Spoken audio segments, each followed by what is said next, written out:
Hello बच्चों, आज का हमारे पास क्वेश्चन है which of the following statement is not true. हमें बताना है इनमें से कौन सी स्टेटमेंट ट्रू नहीं है। फर्स्ट है pheromones are secreted outside the body by the insect. तो हमारे पास एक करेक्ट स्टेटमेंट होगी, क्योंकि जो फेरोमोन्स होते हैं वो हमारे पास जो इंसेक्ट्स की आउटसाइड द बॉडी मतलब उनके बाहर सीक्रेट होते हैं, ताकि वो हमारे पास एक ऐसे केमिकल्स होते हैं जो अट्रैक्शन में काम आते हैं दूसरे इंडिविजुअल्स के, जो दूसरे इंसेक्ट्स होते हैं उसके अट्रैक्शन में या प्रीडेशन में काम आते हैं, या हमारे पास फूड के लिए हमारे पास जो फेरोमोन्स होते हैं काम आते हैं। तो ये हमारे पास ऐसे केमिकल्स है जो आउटसाइड द बॉडी सीक्रेट होते हैं, या हम कहीं एसेंस होता है जो एक इंडिविजुअल की एसेंस होती है जो दूसरे इंडिविजुअल को उसके साइड अट्रैक्ट करती है। ठीक है, तो ये हमारे पास करेक्ट स्टेटमेंट होगी। फिर है aspirin is analgesic and antipyretic. Aspirin की अगर हम बात करें तो ये दोनों ही होती है, एनाल्जेसिक भी होती है, मतलब एनाल्जेसिक हमारे पास होती है जो ये हमारे पास पेन किलर की तरह भी यूज होती है एस्पिरिन, और ये हमारे पास एंटी पायरेटिक भी होती है।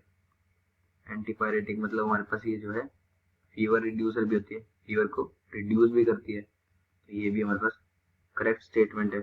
फिर sucrose is dipeptide commonly known as aspartame. तो ये हमारे पास रॉन्ग स्टेटमेंट हो जाएगी, क्योंकि जो सुक्रोज है वो हमारे पास डाइसेक्राइड होता है, मतलब ये हमारे पास दो मोनोसेक्राइड से मिलके बना होता है, और सुक्रोज जो होता है वो होता है C12H22O12। ठीक है, जब इसमें हम H2O डालते हैं, सॉरी O12 नहीं O11, ठीक है, तो हमारे पास दो मोनोसेक्राइड देता है। एक तो होता है C6H12O6, दूसरा होता है C6H12O6।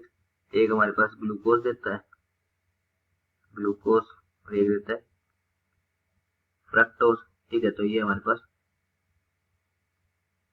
फ्रक्टोज, ठीक है, ये हमारे पास दो शुगर से दो मोनोसेक्राइड से मिलके बना है, ये हमारे पास मोनोसेक्राइड है। ठीक है, तो ये दो मोनोसेक्राइड से बना और ये डाइसेक्राइड होता है। और जो हमारे पास पेप्टाइड होते हैं उसमें हमारे पास पेप्टाइड लिंकेज प्रेजेंट होती है, पेप्टाइड लिंकेज प्रेजेंट होती है जब भी हम उसे पेप्टाइड कहते हैं, और वो होती है हमारे पास CONH लिंकेज। ठीक है, तो यहाँ अगर देखें तो ऐसी कोई लिंकेज प्रेजेंट है ही नहीं, तो ये हमारे पास ऑप्शन रॉन्ग हुआ। फिर है the DNA assist in the synthesis of RNA molecules. ये हमारे पास एक करेक्ट स्टेटमेंट है। क्यों? क्योंकि जो हमारे पास DNA होता है वो ट्रांसक्रिप्शन की प्रोसेस से RNA की सिंथेसिस में हेल्प करता है। ट्रांसक्रिप्शन हमारे पास RNA की सिंथेसिस में हेल्प करता है by the process of transcription.